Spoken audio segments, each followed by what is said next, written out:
Finále Ligy majstrov bolo pikantné do poslednej bodky medzi Parížom a Arsenalom.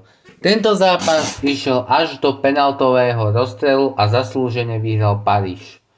V 6. minúte peknú strelu zavesil Kai Havertz a asistoval mu Ronald Trossard a to hneď si prebral od polovice ihriska.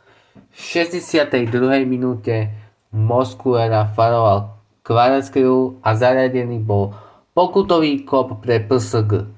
V 65. minúte premenil Dembele penaltu a vyrovnával stav zápasu. V 73. minúte mohol skorovať aj Vitinha, ale mohol dať menšiu strelu o 30 cm. V 77. minúte podobnú situáciu z polovice ihriska dokázal spraviť Kvaratskhelia, ale hráči Arsenalu dobre ubranili a Kvaratskhelia trafil tyčku. V závere hlavného času mohol titul pre PSG zariadiť aj Barcola, ale trafil vedľa brány a zápas šiel do predĺženia.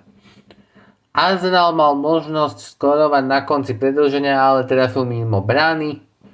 V penaltovom rozstrele z týmu PSG uspeli Ramos, Doué, Hakimi, Berlado.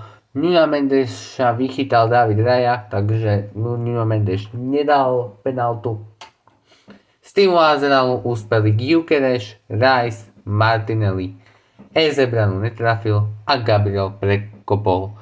PSG zaslúžene tak druhýkrát po sebe vyhralo Ligu majstrov.